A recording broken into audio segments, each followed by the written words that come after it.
Mbote, pourquoi il a mon amabota mabinon.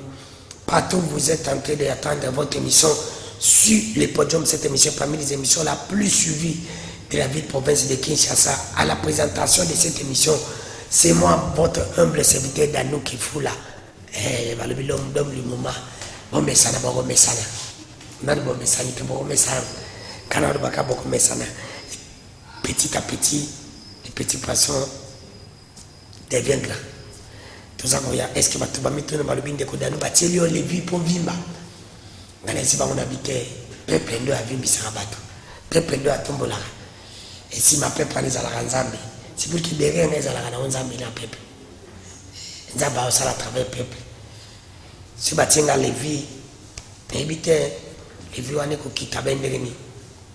Comme ça, mais si nous avons balingana na pesi bino mbote na bandako boy pour me kako sipotenga pendant 45 ou 50 minutes que je suis avec vous na ba pe balingana te bobe ko continuer ka ko linganga te pendant tawo na zana bino pour Jésus kutu azamo na nzambe balingana pete o ngato lingino ngato e osani ole ko linganga isala ke mboka bonga sala malamu ke place où nous ali batu balinga yo bakanisa yo pourtant ozo linga ko linganga te wana nazo ibate e osala ni neti ngabo isala ni ata yo lingi sana ata yo bolinga te sana tanga yo isaka ngelo utenga yo penza ngai penza ngai nana ngani mayo za remporter pa bato emsuna ko zana ngai libaki na vina yo mexina pesi bino mbote sommes là en direct canal Congo télévision CCTV monsieur bino sur le podium boyo zo biso sommes en direct à 19h sur vous raté biso vous abiso na minute 30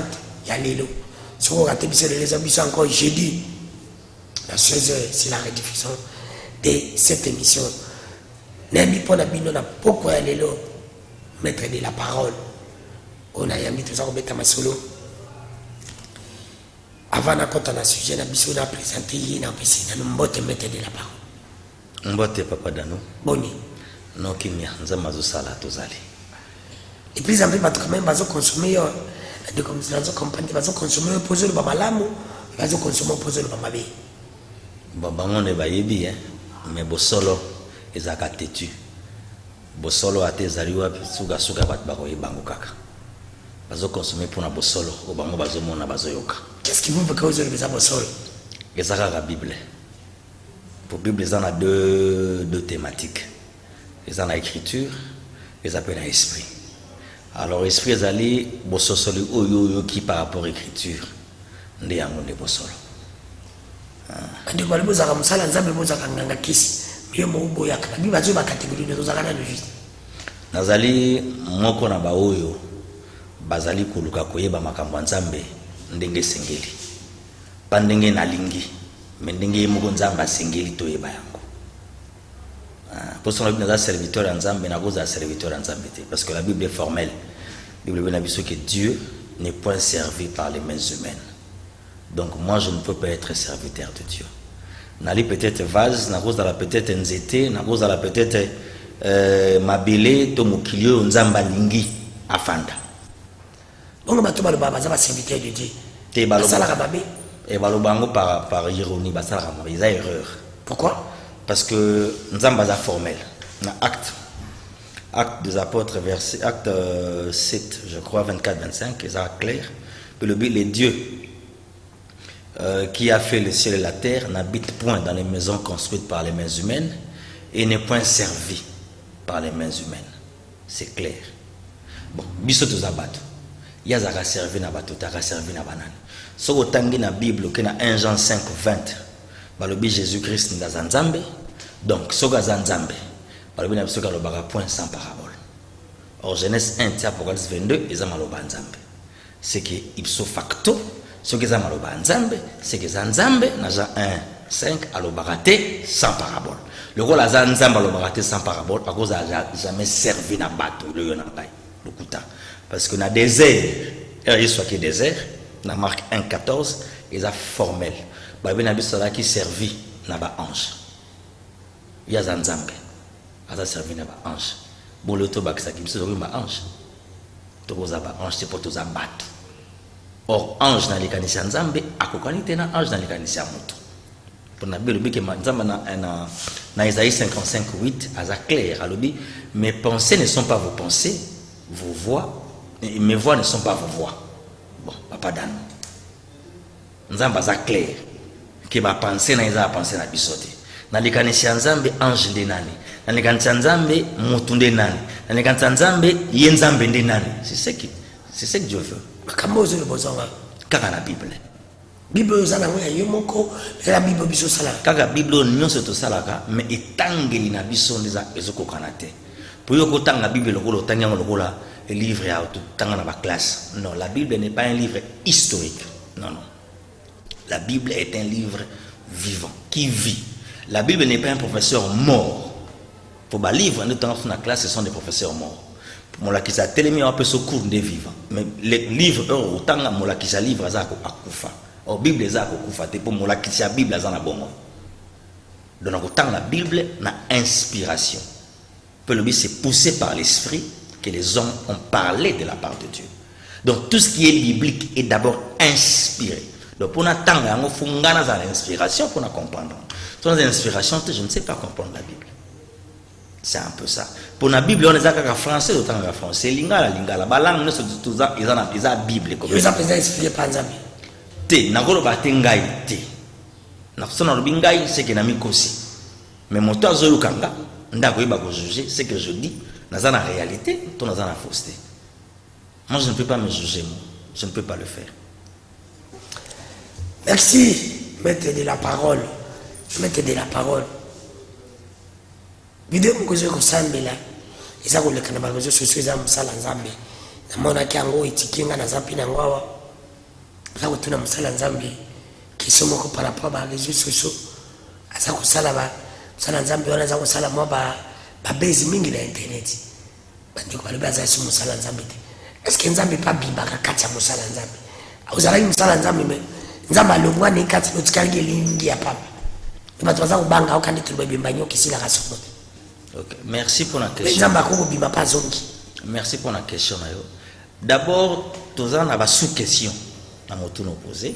Kaliboso d'abord nzambe ndenani. Ni balé musa nzambe ndenani.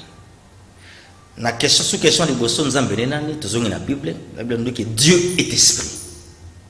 OK, nous avons un peu formel pour tous dans la télé. Dieu est esprit. Donc nzamba za molimo. Sigo. Deuxième sous-question, Mosala Nzambe Azanani. Ce qui Mosala Nzambe Azamutu, c'est que Molimo fait ça. Il ne faut pas Moutou. C'est que Nzamba soit taillé, soit taqué. Admettons, tu le barres dans l'église, tu obéis la Saint-Esprit qui t'a. Saint-Esprit et qui t'a. Molimo Santo, Nzambe. C'est que Nzamba Azan quelque part, il faut y aller. N'est-ce pas? Et obéir la kita. C'est qu'Azanote. Pour il faut y aller. Ok, mais ce qui quitte pour le benga le biso ok benga na besoin moli mosanta kita c'est qui a ok soit ok doit kenda azoya azokende et to benga azoya c'est gayi et gayi soit kufanda libela to kozonga super sauti. Oh admettons nzambe soit quitte c'est qu'à place na place azalaka obile mna so que nzamba likolo Dieu au ciel donc ce qui quitte c'est que c'est des cali polele il n'est plus là-bas. Bon, ce qui c'est lequel il faut laisser nous à côté qu'on a. Torobango ils allaient par ignorance. D'abord Nzambe, n'est-ce pas? C'est l'esprit. Or l'esprit n'a les canisiens Nzambe. La Bible, dans 1 Jean 5, 6, que l'esprit c'est la vérité. Ok? L'esprit c'est la vérité. Donc Dieu c'est déjà la vérité. Ok? Donc quel est ce plus loin? Dans Jean 14, 6. Que Jésus est le chemin, la vérité et la vie. Ah, c'est que nous avons la vérité, n'est-ce pas? A commis Jésus. Ok? Parce que ce qui a commis Jésus, c'est que Jésus a voya, azokende. C'est que question Jésus nani, n'est-ce pas? Or Jésus, c'est que Jésus a mutu, mais ça peut être très dangereux. Parce que ça mutu, ça veut dire qu'il faut mutu à côté. Mutu à côté par là. Et puis, nous avons dit, Abimiaki. Si vous avez un contre rapport, nous avons la moto. Pas que nous avons la moto. Non, ce n'est pas ça. Or, ce que 2 Corinthiens 11, 2 Corinthiens 11, 4, Papa Dano, ils sont clairs. Jésus a l'évangile. Pour battre à Kaye. Ok? Dès la fin, il y a évangile. Évangile na côté ndi Yesu. Or Yesu wana azana deux nuances. Azana soit Yesu lo linga notre évangile où Moutao s'est retrouvé. Un exemple. Je vais parler sur le mariage. Ok? Na golobela sur libala. Mais libala nga na golobela. Libala ya Chantal na Roger. Ok? Libala Chantal na Roger. Eza ya Nzambe to eza ya bato. Pour ceux qui na libala Nzambe, mutuni gotuna. Chantal na Roger. Roger avant Chantal, eza na ba principe, to eza na ba biloko esengela sala. Ok? Biloko esengela sala Roger na Chantal azwangwa. Et constitué mariage, non? Parce que ce que la Bible, Nzambe, la Bible, mariage peut aller. Mais la Bible, tout le monde a dit Adam na Ève, bazalaki ensemble, bazalaki marié et femme. Admettons. Parce que d'autres la question, Adam a foutu à d'autres pas nani. Pour Roger a foutu à d'autres.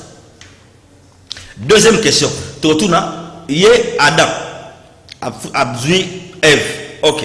Si Ève a zalaki wapi, babotine banani.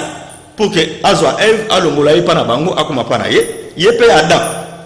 Le but que pour bala mon bali a quitté l'homme doit quitter son père et sa mère. C'est une question. Adam tatane nani maman nani ou a quitté bango pose à Ève. Or Roger il faut quitter baboti naï. Parce que Roger orphelin de père et de mère il va quitter qui? Donc c'est pour dire quoi? C'est pour dire que makambo ya Nzambe eza lolenge na yango. Makambo ya mutu eza lolenge na yango. Ceux qui te salissent te sangisi wane baby Nzamba asute. Question tu dinga question est-ce que Nzamba zo Moussa Nzamba zaki na Nzamba ye et puis akei. Na répondre na répondre à deuxième sous-question na Moussa Nzamba nani serviteur Nzamba ni nani. D'abord on répond que Nzambe eza litea. Litea on a fait la vérité. Premièrement. Vérité zali molimo. Donc ça veut dire une pensée spirituelle. Pour penser spirituelle, n'est-ce pas? Né Christ. Si vous pensez spirituel, on n'a pas d'âme. Aux alitéa, n'est soit selon l'homme, on a appelé ça exemple à mariage, donc charnel, soit selon Dieu, on appelle ça vérité. Aux alités que ce qui est athée, n'a l'été à yogote yangai. Ce qui est en charnel, nous avons athée. Merci. Mettez la parole tout côté d'un sujet. La volonté de l'homme, il y a une volonté en Zambie. Volonté en moto. Est-ce qu'il y a une volonté en Zambie? Il y a un temps que mettez la parole. Qu'est-ce que vous nini na sujet na biswana? Pour ba Nzambe bazana bezo baïba. C'est une volonté, il y a moto, ça volonté en Zambie. Merci beaucoup Papa Dano. Na banza ba spectateur bazolanda biso, sengeli baïba que makambo ya Nzambe ezali, makambo ya moto pe ezali. Nous avons un exemple de notre pays à Libala. L'exemple de notre pays à Libala pour dire quoi? Pour dire que dans Libala humain, ils ont un makambo.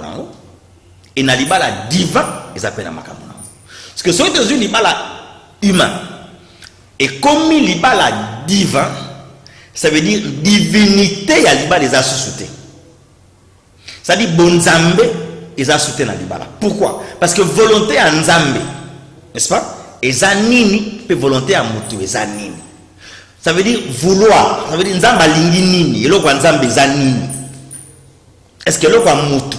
Ndé yango ya nzambe. Dans l'exemple mususu. Bible le dit que ne volez point. OK? To yibate. Malobité to yibate biki to yibate papa danou. Te. Alobika ne volez point. Ce que biso na scène na société ngana yibi. Voilà. Voler, c'est prendre quelque chose qui ne t'appartient pas. Sans vouloir, tout bon vouloir, il y a mon colo et l'autre. Vous l'avez dit? Si ceux qui n'ont pas de téléphone à papa Danou, n'a pas le somme. Il y a un volé dans le ligne ensemble. Or, le mot voler est un vocable, n'est-ce pas? Français. Vous avez une explication dans la Rousse. Un exemple, donné na pesi to Robert dans dictionnaire songolo pakala. Mais elle s'est retrouvée dans nini? Na Bible. C'est que le col s'est retrouvé dans la Bible automatiquement caractère à la Rousse na yé. N'est-ce pas? Et comme terre spirituelle et inspiration.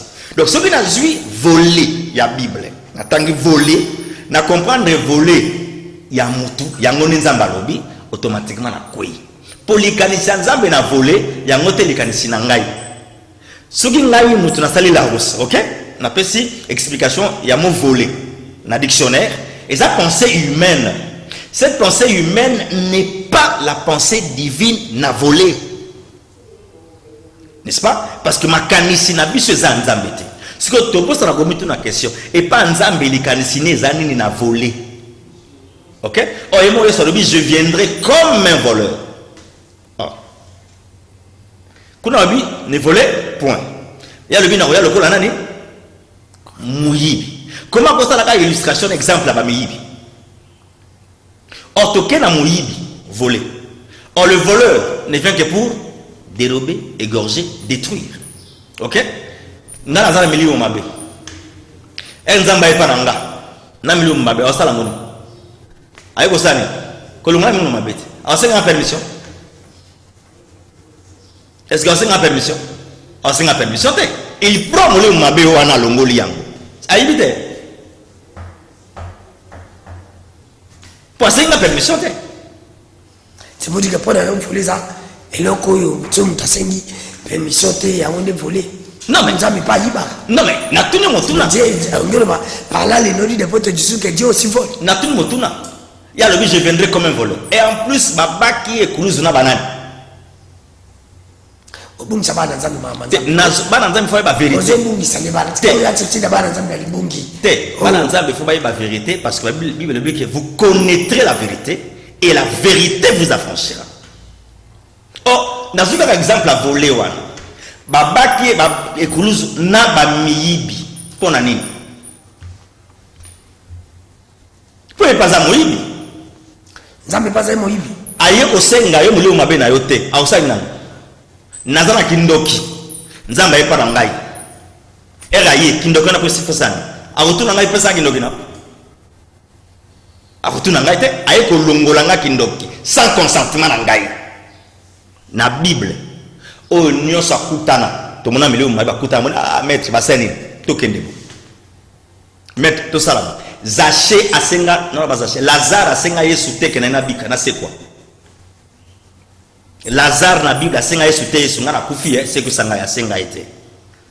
Lazare Yesu asenga ça est sans consentement na ye. Pas ala na sana ye. Voilà. Mais elle a sécurisé dans sans consentement na ye. Aseni alongoli et pas Lazare. Ça alongoli liwa. Elle a alongoli liwa qui Lazare alongolango. Te ayi liwa ozaki pa Lazare alongolango sans permission Lazare. Pas de ko luka kama te mo bungi sabana nzambe na konjima. Te to bungi sa te to te sabana nzambe qu'il y a un problème. Nzamba lobi ne voler point ça veut dire quoi? Yo kolongola milimo abato te na kombo na yo par exemple. Yamana pas to kanza te que volonté ya muteza nzambe. Voilà. Volonté à muteza nzambe te. Nzamba na volonté na.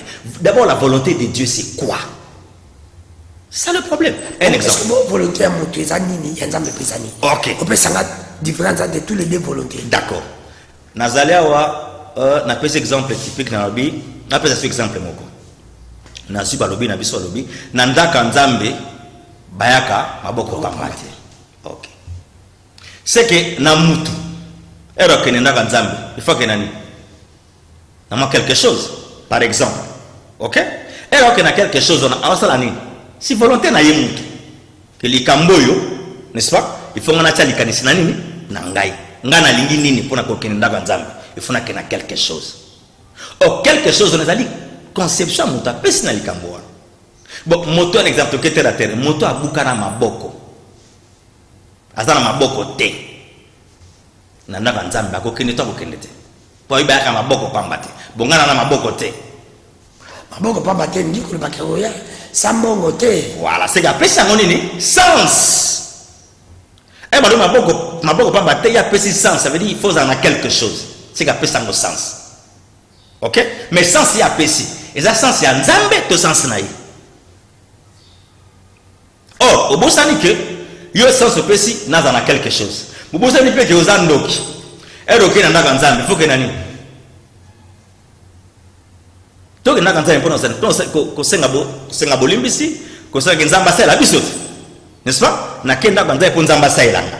c'est que na kosani kosenga na kyo kosenga loko de la part ya nzambe c'est que un okende kuna oko bosa pe concept que nzambe ana bosenga nini osenga na memela ye par exemple pona yo mbongo po nzambe biso kana posa mbongo na yo Bible dit que toute la terre appartient à l'Éternel et les choses qui s'y trouvent on sera mokili na mbongo c'est ça pour l'or et l'argent appartient parce qu'il y a besoin de mbongo na yo non mais conception na yo n'est-ce pas et koti na makambo nzambe au lieu de conception nzambe c'est-à-dire volonté conception ni volonté et là yo lingi n'est-ce pas yo lingi nini te na l'église fona za na mbongo ozu yango okomisa ngo makambo nzambe non. Or la conception nzambe na volonté nzambe qu'est-ce que Dieu veut te dire par rapport à cela? Quelle est la volonté de Dieu par rapport à cela? Or la volonté de Dieu trouvé par Jean 6 38 jusqu'à 40 et ça clair. La volonté de Dieu c'est de voir le Fils. Voir le Fils. C'est la Bible. Et ça la ngaïté. Bah tu belé volonté nzambe ba yebakate. Bible c'est la Bible wapi? Quand on sanga ko nyonso. Bah lui c'est la Bible na yo moko. Non, papa, quand la Bible utilise le second, top, c'est ça la Bible. Mais le problème, le comble dans tout ça, c'est quoi? C'est que Tozo Luka, qu'on efface Nzambe par rapport à Makamonabiso. Vous détruisez la parole au détriment de votre tradition. Ce qui est la coutume nabiso, n'est-ce pas? Et c'est qu'il faut mobali, n'est-ce pas? À qu'il ne coupe sa mbongo. Et pas ma botte à moi si pas à moi si après ça biloko mais pas nzambe c'est pas pareil parce que institution libala ibanda wapi si banda na Eden ok mais na Eden libala ça m'a ndenge nini Bible même ce que Dieu a dit qu'il n'est pas bon que l'homme soit seul le longa na ke ko bala est-ce que ko bala na ke ko bala de volonté nzambe to volonté na ngai pour moi si on a voluka Chantal, Mireille, Stéphanie, on a koluka. D'exemple, on a pris si vous voulez moi, si on a koluka, na volonté ensemble, beton gaï mon na koluka. Alors, mais ce qui volonté à monter kokisami, n'a pas que volonté à l'homme et kokisama. Volonté à monter kokisama n'a pas principe ya monter. Principe n'est dit. N'a pas exemple clair. Allons-y. N'a la coli, n'a commis na 6 classe na gaï, n'a pas mon sang, n'a commis âgé. Je dois faire ma vie. N'est-ce pas? Il faut que je fasse ma vie. Je dois prendre une femme. Ok? Cette décision-là, cet état de choses-là, c'est un gars, non? C'est moi, on a coquille. Je dois prendre une femme. Moi aussi, on a aucun verrier. On a financé ce qu'on a sur la coquille, on a ma coquille. Non, Nzambe, dans la Bible, c'est clair. Nzambe, la Bible n'a pas 25 000 parce que non, nalinga kamingi kopesa, nalinga kamingi. Non, nalinga kamingi kopesa. Nalinga kamingi kopesa va verset et belé tes anatina mogote. Tu peux avoir 1000 versets, mais tu ne comprends rien du tout dans tous ces versets-là. Naza ko résumer parce que on n'a pas trop de temps. Nazo faire comprendre ban Nzambe que nazo pes exemple kaka mingi ali bala pour les ban Nzambe faire comprendre ça ba nini sensible to lingaka.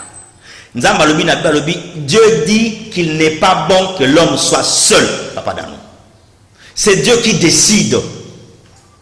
Azo décider na mobali. Mais le lot ceux qui ngai na lingina bala nzamba ko décider na ngate ngamo ko na ko décision. Premier élément. Et ko kanete, ezako kabwana. Deuxième élément. N'est-ce pas? Alobi azo sala mwasi na kota mobali. Na pesi question nazo poser question na ba marié nyonso ba ebisanga yoza marié na tunu motuna na kote na yo ezali ndambo tu ali ya kokoka po fuza la ndambo po bazui kote na yo moko basela ngo mwasi bazomsagite bo pesanga verset na Bible bazomsaka kote ezongate donc si vous êtes marié n'est-ce pas c'est que mwasi na yo basali ye na kote na yo c'est que fuza na kote moko à moins. Tous les mariés, ba médecin va prouver ceux qui va marier baza mibali baza kote moko à moins. C'est pas ça. C'est pas ça. Donc ça veut dire que c'est autre chose Ça n'a rien à foutre dans la société. La société a ses exigences. Dieu aussi a les siennes. Donc, le problème, c'est à ce niveau-là. Donc, il faut comprendre que volonté en Nzambe, il y a une volonté en Moutou. Et volonté en Moutou, il y a une volonté en Nzambe. Parce que la volonté en Nzambe, déjà dans Jean 6, 38 et 40, ils allaient verser que Nabiso Alelo. Alors, Nabiso clair. Alors, que, n'est-ce pas, la volonté de Dieu, à expliquer Zanine, c'est voir d'abord son fils. Mon anan moana. Yo moana yibite ko mon ndenge. Moana Nzambe yibite ko mona ye ndenge nini. Moana Nzambe Jésus. OK. Parce que même vous mona été. Mais tout le monde a créé une façon de bengi. Ah, ce que bengi mona kai akelongi nini. Gimi sampura metuna. Pour nous tous les ans la réponse des ans. Voilà, tout na akelongi nini. So on use à display. Yo ni magambo le bakokuta na Nzambe te bona Nzambe te. Yana tout. Akidela kaote. Sokinga na moni Nzambe fona décrire Nzambe. Yana de mamu limo sainte. OK, mais il faut la décrire. Il faut voir son fils. Donc je dois décrire Nzambe. Que Nzambe a telle forme, il faut la décrire. Voilà. Mais ce qu'on a décrire, c'est déjà un problème. Il faut voir son fils. Et puis croire en lui. Non seulement au monier, mais il faut qu'on l'immélayer. Papa Dan. Deux choses. Il y a une volonté en Nzambe. Et ça, l'homme sauté. Or, comment on a les Nzambe des années? Pour nous on a fait la mission. OK? Bon, on a la mission, on a aveugle. On a Nzambe peut-être. Au moins, les Nzambe. Nzambe a la dimension, Nzambe a la mission, Nzambe a tête. Mais Nzambe a aveugle. Tête, tu as sa tête, on a dans la Bible. Alors, voir. Tout le monde a l'autorité. Nous avons 5 sens charnels dans nous autres. OK? Aux autres, tout le monde, ce sont les yeux. Ce ne sont pas les oreilles. Donc, pour que je vois, il faut que j'aie les yeux. Dans la classe, en Europe, dans la classe, regarder sans voir. Na kotala, mais na komonate. Maintenant, je suis appelé na kotala. Nzambe yeyo. O kotala pe nzambe yeyo. Moko mona ete. Oh, yebiete. Mais l'évangile, on doit dire l'évangile. Pourquoi tu es parce que Nzambe bazana oyebate. Ou besoin ngole tchabana Nzambe bete bo senti que non. Ba pasteur ndi bazana libungi. Problème de ça lelo, en tout cas ba pasteur balimbi sangai. Ezali que message, ton enseignement, on va pesa ki biso, to bazo pesa biso et ali biaisé. Et ali na problème makasi. Et ali conformité na likanisi Nzambe. Onzamba na bosinga ki likanisi na ye to yebande yango. Pour Nzambe zagamwa. Pour makambo ya Nzambe zali histoire te, et ali philosophie te. Et aller médecine et aller au-delà de ces choses là ils allaient le que ça likolo à makamono soa mais essayez que les loyo bana Nzambe ba pasteur ba zongela Nzambe on Nzambe za réalité ya elo wa musote pa badano Nzambe za réalité ya liteya de Nzambe o liteya nini o liteya mutueza l'été a fait un moulin moisa. Il y a mutu ezani il y a moulin moisa c'est ça. OK. Il y a mutu na pesi exemple na zongi les choses. Na par exemple le bilamba. Bible le bi na biso na nzambe lobi ke mwasi ala te lamba mobalite. OK? Est-ce que mutu na moko elamba mobali nde nini? Est-ce que pantalon par exemple? Ce que ça pantalon va prouver dans la Bible que ça pantalon. Or na Bible Yesu to bagaza mobalite. Hein? À la ta robe. Yesu na Bible à la ta robe. Et même de commettre la parole. Makambo zo zo uchi angwa. Kaka wana. Pourquoi zo makambo yo? Papa dano ezo sala ngai pasi. Parce qu'aujourd'hui, para nini yoko ya nikando kipo bungu sabana na Nzambe ko ibana. Yesu ala ta robe. Oui, effectivement tout le monde a siko motuna elamba mobali nde nini? Poto lobi ki Yesu aza mobali. Malati robe. Ce que là-bas on va l'indénime, il y a le pantalon, peut s'en verser, exacté. Mais robe est belle, akatiwa. Ce que tout le banini. Déjà ceux qui n'a pas canissé nabiso, moi c'est à une église, à la ti pantalon ou à la taliputa. OK? À la taliputa. Motuna, liputa kola tazu ngo wapi. Et uti wapi. Et ça les liwane za wapi et uti wapi. Tu refonds la Bible, exact. On a Bible, ce qui est bakisi, na olongoli, au bibi lokuta. Ça dit, petit na ye, n'étendons moqué, et ça pour que le kuta est le qui. Mais balenga ina lokuta, mais pourquoi ba ina lokuta na makamanzambi? Ce que tangi Bible, papa Danou, Bible en a deux temps. Ancien temps, na nouveau temps. Mais le gars qui a liboso na Bible zarani, parta liboso. Ancien. Il a mis balai de nouveau. Même na Jésus, na Moïse. Liboso Moïse azanini, azoya, et puis Jésus à l'andécima. Donc le gars liboso na Bible, c'est biblique. Tout ce qui vient avant est charnel. C'est le spirituel qui vient après. Moi, pour comprendre l'esprit, il faut comprendre Nzoto. Il faut Nzoto et ya. Et là, ça va limite naïe des moulins apparaître. C'est pourquoi Jésus a dit à Nicodème, ah, docteur de la loi, il peut sabato. Makamanzambe. Oibite ndeni makota ka bonza likolo. Ye moko docteur ya mobeko, ma ebite ndeni azana accès na likolo na mobeko akopesa bato. Et ça veut dire qu'il faut botama ya sika. De olongwa na kala, okomanani na sika. Po ya kala charnel, ya sika de spirituel. Yango to monde ki ya kala ezo renye kaka, ya kala ezo continuer kaka ko sala ko tia misisa.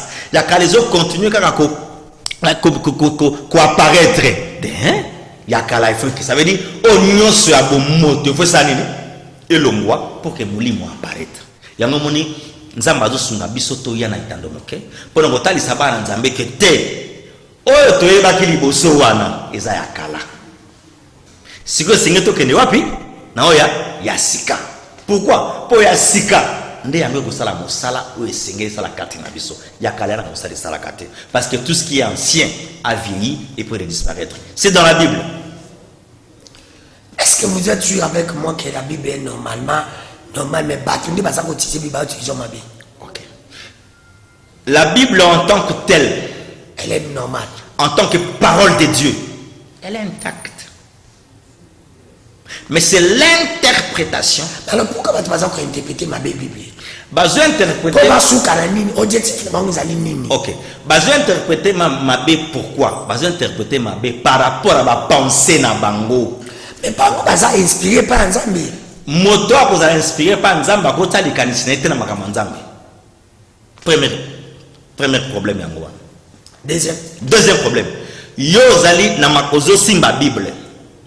Eloko nini esengeleli yo pour que Bible wana oyo simba batoyo oyo esengeli opesa bango mwa mayele wana, n'est-ce pas? Pas comprendre, pas yo, pas comprendre Nzambe. Mais ce que lingo comprendre ngai eza so Bible te. Un exemple. Tozi ndako totongi neti ndako tosali awa na CCTV tosali ndako motuna ndako tosali est-ce que Nzamba za wana tokosala ndako tobengi bato boya to inaugurer ndako Nzambe c'est que Nzamba za wana na avenue za misato c'est que Nzamba za ndako na Nzamba za partout dans ma avenue misato Nzamba za na partout même na mai même de toza Nzamba zali bon na cimetière azali Yesu bakendaka na tombe bamona ete nzoto nde lungwa ki me mulimu ezalaki papa Dan bake na cimetière bakutaka kelamba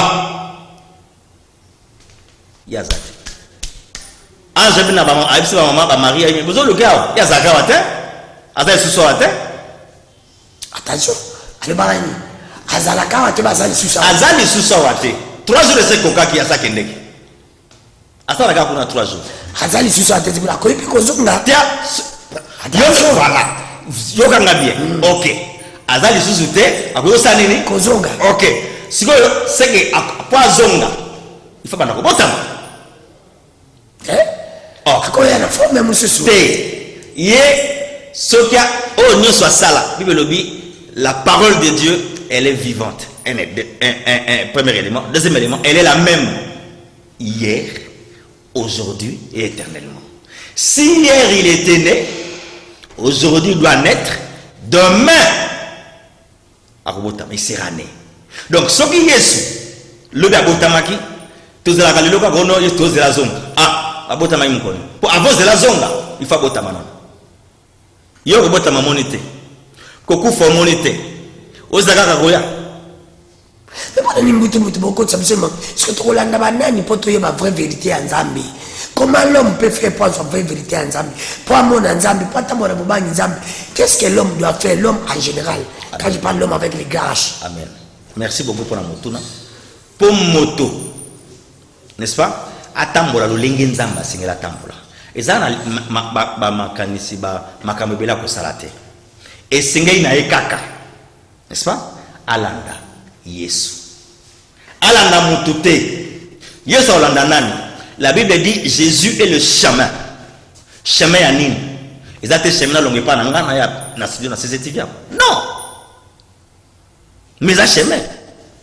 Israël a longue na désert, a longue en Égypte. Azo kende wapi? Na Canaan, aleka wapi? Na désert. Désert izani. C'est ça le chemin. Pour ça qui transit. C'est comment? Or que Yesu wana. C'est ça penzela. Pour kende et pas tata. Or Yesu ndelitea. Yesu prédication. Yesu évangile. Prédication, c'est un qui prédication là qui l'a pasteur. Azo mon ngo za différent.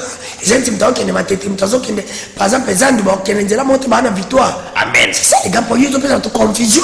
Voilà. Si vous avez amen. Merci papa. Vous avez des amis balés. Vous avez des large. Là vous avez 3. Nous c'est ça bandela. Évangile de l'ami balé. Tout chemin maintenant. Évangile de l'ami balé. Évangile charnel, l'évangile spirituel. Charnel les a tala baptême. Évangile charnel baptême de baptême. Thème ici la raté. Thème na thème. Pour les abonnés. Mais évangile spirituel, ils ont un mouké. Thème qu'on a ramingité. Thème na mouké qu'on a té. Ils ont mouké. Mais mouké wana. Batu balingi angoté. Batu balinga se retrouver l'évangile. Bakoté assure la prospérité. Ah, elle était en déangouane. Bakoté assure la sanctification. Ah, elle était en déangouane. Bakoté assure la compassion. Ah, elle était. Mais bazo bosse à l'élo comme moko. Qu'elle était en nuance. Et ça m'outuba moko. C'est Jésus. Mais c'est Jésus-là. Soit il est sans Christ. Ok? Soit il est avec Christ. Sans Christ, Jésus simple. Avec Christ, Jésus-Christ.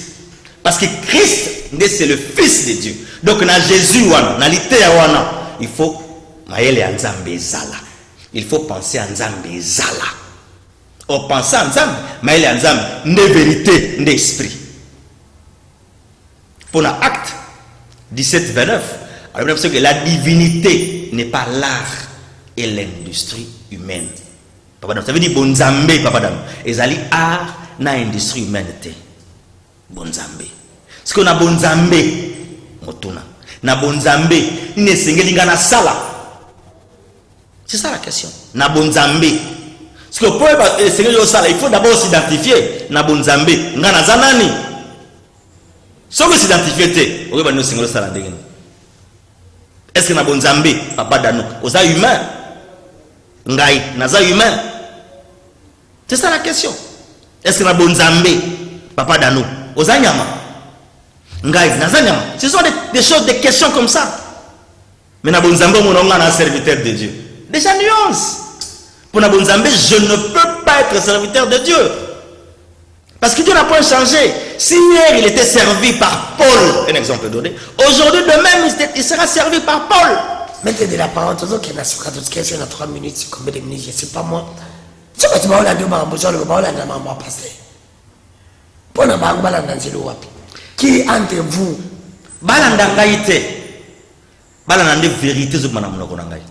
qu'est-ce que vous créez aux autres, les vérités, va passer par les vérités. Amen. On peut pas la vérité. Amen. On a zoloba, les autres pouvaient vérité. Pourquoi? On a zoloba, les angaïté. Nazomi lobelate, papa. Si je suis casse aussi, ça va me commenter. Nazomi lobelate. Nazomi lobelate nzambi. Alors, le barrage qui par exemple, Azul, pas bolin, zamba, pas bolin, avec volontaire, zamba, kokisami.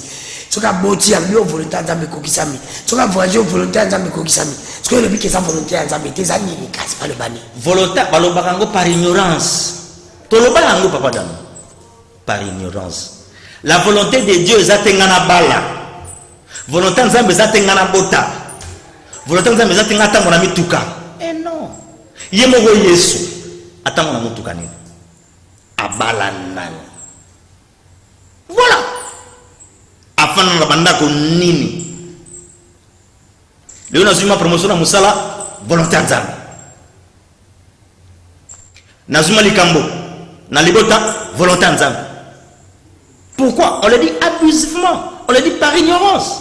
Parce qu'il peut le dire dans toutes circonstances, glorifier, n'est-ce pas, l'Éternel. Est-ce qu'en glorifiant, pour glorifier l'Éternel, il faut que je dise c'est la volonté de Dieu. On peut dire que Nzamba comme la haute sans que Dieu, n'est-ce pas, rien ne peut arriver sans que Dieu alinga. Donc ça veut dire, Mabe na malamu soke elio, Nzamba lingiam. Ok, ce que mon tourne. Nzamba lingaka moto akufa atera na kufa merci nzamba lingi moto akufa nzamba lingi moto mete na papa comme la suka le rasi de basuka elle me aura téléphone comme la suka. Merci papa Dano, merci papa Dano. En tout cas na sepeli mingi na yebiki bana nzambe mingi ba landingai mais baza la choquete parce que les le temps la vérité koki tant yo peuple nzambe faut comprendre que na Bible eza likanisi na ya moto pe na Bible eza likanisi nzambe mais senge na biso to tika bo moto to landa nzambe po nzambe nde bomoi moto kufa et numéro na nga téléphone ezali 081 97 11 314 081 97 11 314. Il faut que le Bible eza na malamu mais ba patente baza ko interpréter mal Bible. Vrai. Merci. Bandeko Nabao Nyos Bolandi biso c'est votre mission sur les podiums avec votre serviteur dans nous qui font la Bible émission angeza kaibale. Na ibale ba ibara maite ba yaka ka ozindamu na okay. Pe ba pepa ke balete. Ba pepa ke balete ba iba pe maine balete. Ba pepa kande liziba. Merci na Dieu mais qui fait médecine qui se banzelo médecine binonzinga. Lelo na bika mwa zaka mwa moko. Pona nini mwa makelele bakenda kana na bokilate. Mwa ya ganga pamba pamba. Bakenda kana na bokilate na zamba. Mais moi ganga papa mbachaka ina ndako. Pourquoi faut batia ina ndako na zamba baki na ite. Yo kanisi kokomi. Na hebi saka bino ke baida ka bato musuto monde baida kyo tande ko makelele. Lelo ko mufinga ba mama. Ozodo bela ba mama. Ole bela ba mama mabe. Ole bela ba mama mabe. Ko ba mama zamba motel. Oyo bindego banda kiti. Yo yimindeko utaki mi kwesela isala hote ekomisa hote rezima yango na yebisaka bino ngande kudanu na lobi po ba moto azalaka malamo fo moko miseno na mbongo moko miseno na succès tala ndenge komi apesi bato bazaki na kazo biba ida ka bato musuke yo za pami bato ba ida kati po sala moninga mabe po sala moninga mabe. Il faut réfléchir comme il faut. Kanisa bulamo bato basalaka yo. Mais ma maman ande batomboli ozala ozaliti. Olobi ba kitsa bango. Biso to ba mama yi. Ngaza sima na bino. Ngai na za sima na bino. Ngala ko tika bino te. Tukutani. Yo mtozolanda. Ngai prochainement. Si vous en avez besoin. To yamba obengi biso yamba ozala si ya téléphone. To yamba to beta masilo nao. Yango ala na ba ke yo zala ka modèle te. Oleki biso wi oleki biso na biloko mibale na kala na buzoba tande buzoba ne bimina posa talande monani bye lobi